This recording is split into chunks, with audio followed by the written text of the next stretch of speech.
fait, là vous avez vous retrouvez en fait le dashboard de l'application Quotech que j'ai montré brièvement tout à l'heure. Donc en fait, c'est un dashboard assez simple. Là, vous avez en fait la liste des algorithmes qui sont couramment en train de runner, finalement leurs pertes et profits latents à chacun.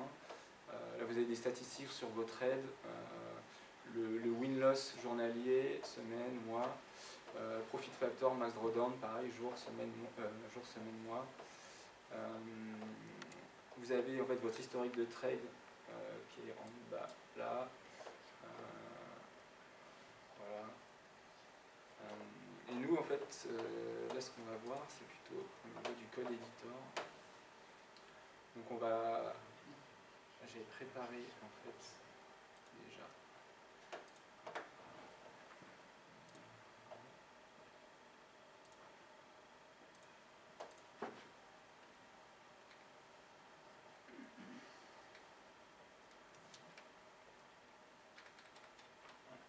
Donc, en fait, là, vous êtes dans le code editor de Quotech. Donc, en fait, c'est là où vous pouvez développer vos algorithmes pour pouvoir ensuite les exécuter ou les backtester.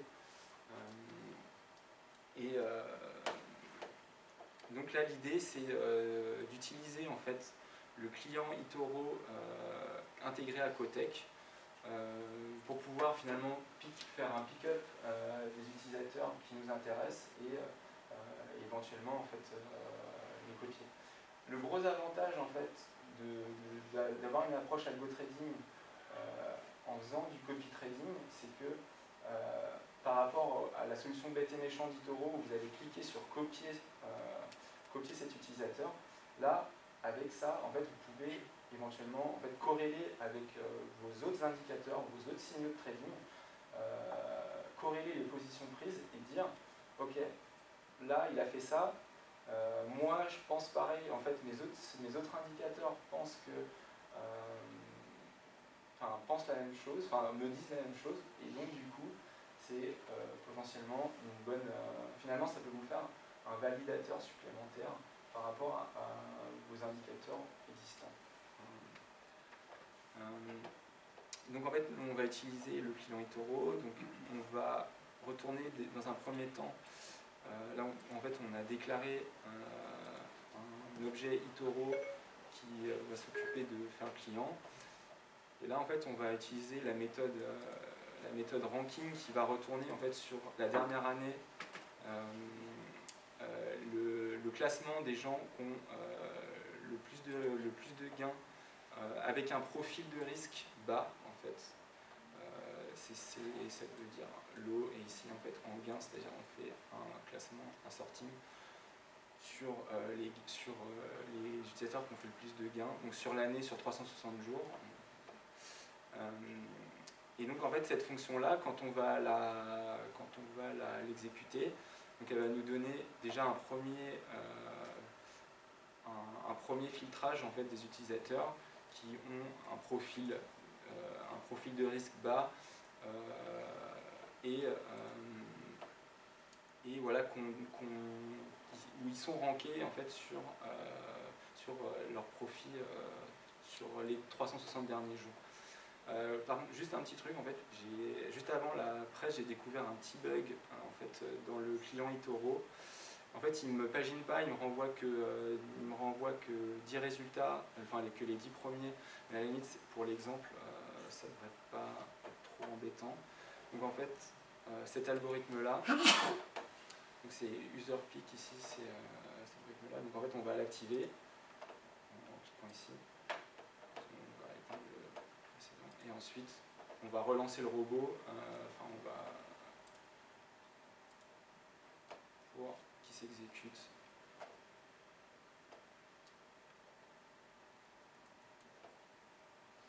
Donc en fait, ça met un peu de temps parce qu'il faut qu'il compile, il faut qu'il recharge en mémoire les données. Voilà. Donc en fait, là, il a piqué donc les 10 users du ranking en fait, qu'on a là. Donc là pour l'instant on a finalement peu de filtrage, en fait on a un risk level qui est low, mais en fait on va pouvoir appliquer d'autres règles. Donc là en fait, je ne sais pas si vous voyez bien, mais on a fait, on a une user list. Donc en fait, il nous indique bien qu'on a récupéré 10 utilisateurs avec finalement la liste de leur username. Et donc là, en fait, après, ce qu'on va faire, on va appliquer des filtrages supplémentaires à cette liste. Donc en fait,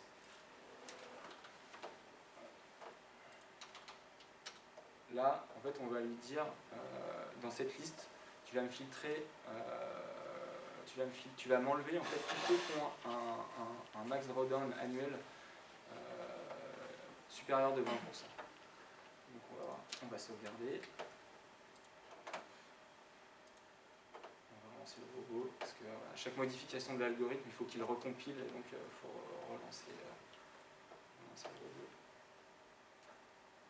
Donc là, en fait, il met 9 utilisateurs au lieu des 10 précédents.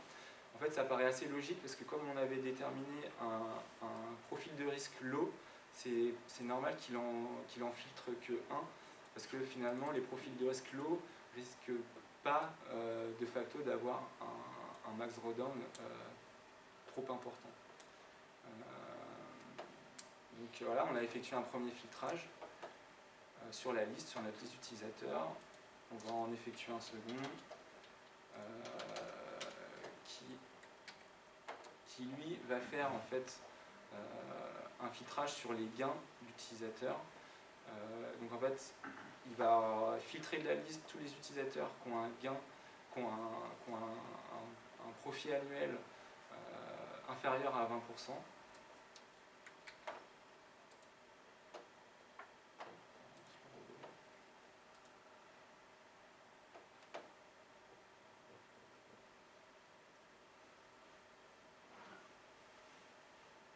Donc voilà, là en fait il nous filtre, il ne nous reste plus que 3 utilisateurs qui sont dans notre liste. En fait on a Venom, T09, Vladman et The Matrix 999. Donc voilà, par exemple on peut aller voir directement sur le site.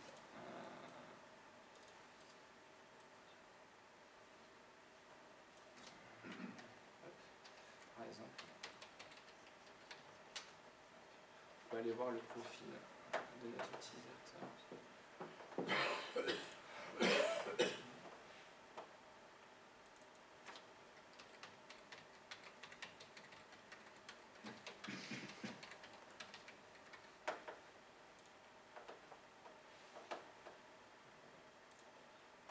Donc, par exemple, si on cherche Vladman, son profil.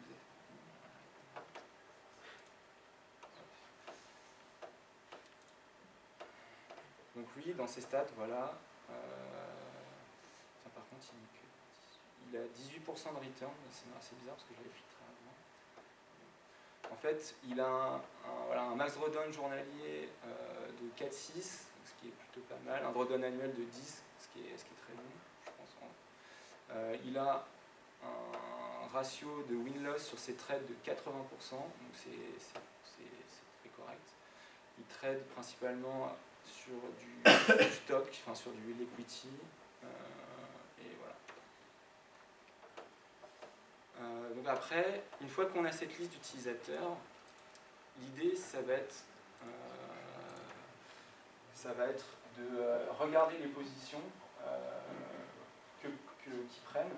Et pour ça, en fait, vous pouvez faire un diff, c'est-à-dire que vous regardez les positions courantes à un instant T, vous recheckez, je sais pas, dans 2 minutes, vous refaites en fait, donc vous refaites un snapshot de ces positions courantes, et là vous faites un diff.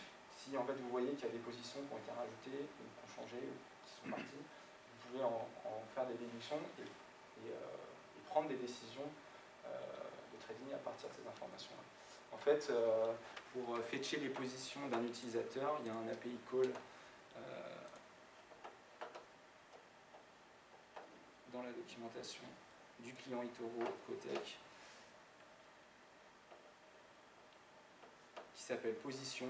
Vous donnez l'username en question, vous donnez le post type, c'est-à-dire si c'est un... Ouais, parce qu'en fait eToro a aussi un mode démo.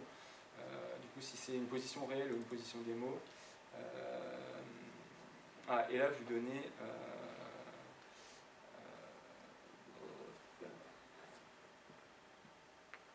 Ouais, voilà, en fait, si il vous donne soit l'historique, soit le portfolio courant.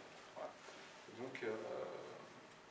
Donc à partir de là, vous pouvez, avec cette liste, vous pouvez en déduire des choses à faire.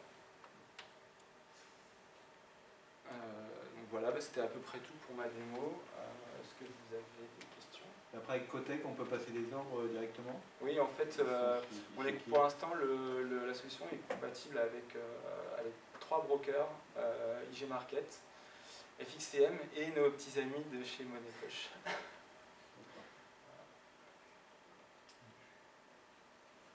Et ta cible, c'est quoi? Parce qu'il faut que ce soit des gens qui sachent faire du C++.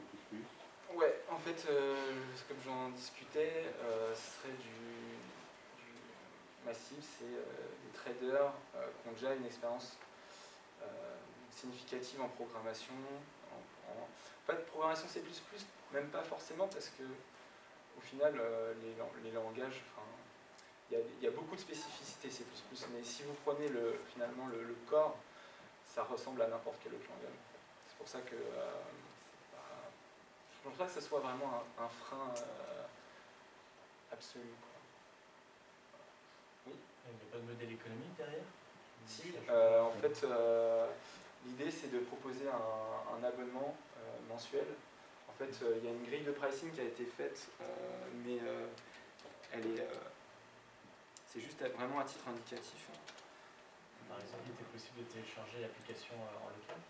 Alors, en fait, non, pas l'application en tant que telle. Par contre, en fait, comme je l'ai expliqué au début, il y a un SDK qui est téléchargeable, qui contient les mêmes fonctionnalités, enfin la même librairie en fait que ce qu'il y a sur la version SaaS. Seulement, vous n'avez pas évidemment l'interface graphique qui va vous reporter les métriques. Vous n'avez pas le backtester. Enfin, c'est à vous après d'utiliser ces fonctions pour implémenter ce que vous voulez. En fait, il y a une documentation du SDK en fait, avec toutes les fonctions qui sont utilisables. Voilà, par exemple, tout ce qui est fonctionnalité d'analyse technique des moyennes mobiles, analyse de variance, covariance que vous voulez. Après, c'est selon votre imagination, quoi. Vous pouvez faire. Justement, là, comme vous avez déjà travaillé dessus, est-ce que vous avez réussi à paramétrer les choses avec les filtres, etc., qui permettent d'avoir plusieurs stratégies vraiment bonnes qui donnent une courbe lisse sur le long terme, ou est-ce que c'est compliqué quand même d'obtenir ce type de résultat? Ouais, en fait, c'est de la recherche qui prend beaucoup de temps. Je pense que Marco sera de mon avis, en fait, et c'est vraiment c'est itératif, c'est-à-dire en fait vous allez faire un petit tuning en fait de votre algo, vous allez le passer au backtester, vous allez voir, ah ouais, ça me fait plus ou moins, ça me fait gagner plus de temps, mais alors si je le pimpe un petit peu plus comme ça, dans ce sens-là, qu'est-ce que ça fait? Et en fait, finalement, c'est des cycles finalement de tests sur des données sur l'historique de marché. Et en fait, à ce propos, le backtester de la solution Cotec a une fonctionnalité assez intéressante qui permet de passer certains paramètres de votre algorithme en algogénétique, ce qui va faire qu'en fait, le backtester va générer toute une population d'algorithmes avec certains attributs différents. Et en fait, ils seront tous testés, ils seront tous backtestés, et après, finalement, c'est Highlander, quoi. Il ne peut en rester qu'un. Voilà. Par contre, le fait de s'adresser à des développeurs maîtrisant le C++, qu'est-ce qui les empêche d'utiliser la plateforme pour backtester justement et pour un petit peu optimiser, puisque c'est ça l'algogénétique, c'est de l'optimisation. Hein. Et ensuite, le gars, pour pas payer son abonnement, il va directement attaquer l'API de FXCM. Qu'est-ce qui va permettre de les retenir? Alors c'est une question intéressante.